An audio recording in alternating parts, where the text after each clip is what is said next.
Well, we're joined now from his count in Bethnal Green and Bow by George Galloway. Mr. Galloway, are you proud of having got rid of one of the very few black women in Parliament? What a preposterous question. I know it's very late in the night, but wouldn't you be better by starting by congratulating me for one of the most sensational election results in modern history? Are you proud of having got rid of one of the very few black women in Parliament? I'm not, Jeremy, move on to your next question.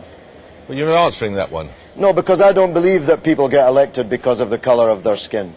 I believe people get elected because of their record and because of their policies. So move on to your next question. Are you because proud? I've got a lot of people who want to speak to me. If you ask that question again, I'm going. I warn you now. Don't try and threaten me, Mr. Galloway, please. You're the one who's trying to badger me. I'm not trying to badger you. I'm merely asking you whether you're proud of having driven out of Parliament one of the very few black women there, a woman you accused of having on her conscience the deaths of 100,000 people. Oh, well, there's no doubt about that one.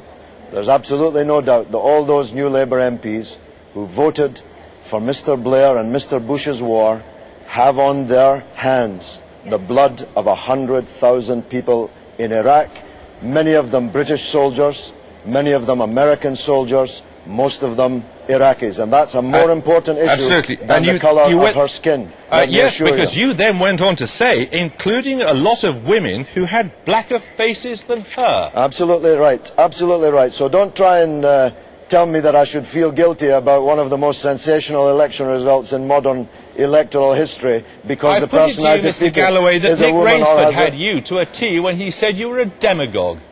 I'm sorry? Nick Rainsford. You know who I mean? Nick Rainsford, Labour MP? No, you've never heard of him? I've never heard of Nick Rainsford, no. What else haven't you heard of?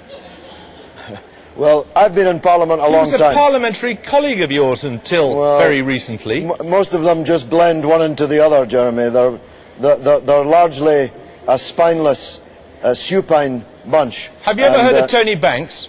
Yes, I have, yes. Right, Tony Banks was sitting here 5 minutes ago, and he said that you were behaving inexcusably. You had deliberately chosen to go to that part of London and to exploit the latent racial tensions there. Well, you are actually conducting one of the, even by your standards, one of the most absurd interviews I have ever participated in. I have just won an election. Can you find it within yourself to recognise that fact? To recognise the fact that the people of Bethnal Green and Bow chose me this evening? Oh, we recognise it. Why are you insulting them? I'm not insulting them. Yes, I'm not insulting you. You are insulting them. They chose me just a few minutes ago. Can't you find it within yourself even to congratulate me on this victory?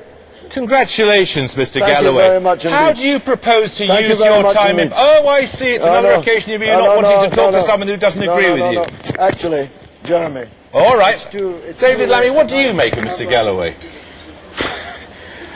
I think he's a carpetbagger who came down from Scotland to whip up racial tension in Tower Hamlets, and I think the sad thing for Tower Hamlets is it's the poorest constituency in London, and he has inherited now the most divided and polarised But he has got a point when he says there were a very large number of people, a majority as it turned out, who took his view of the Iraq War as opposed to Una King's very loyal view of the Iraq War.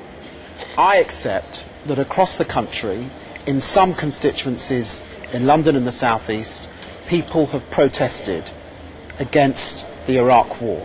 The manner in which he won that seat, whipping up racial tension, dividing some of the poorest people in this country, I think was obscene.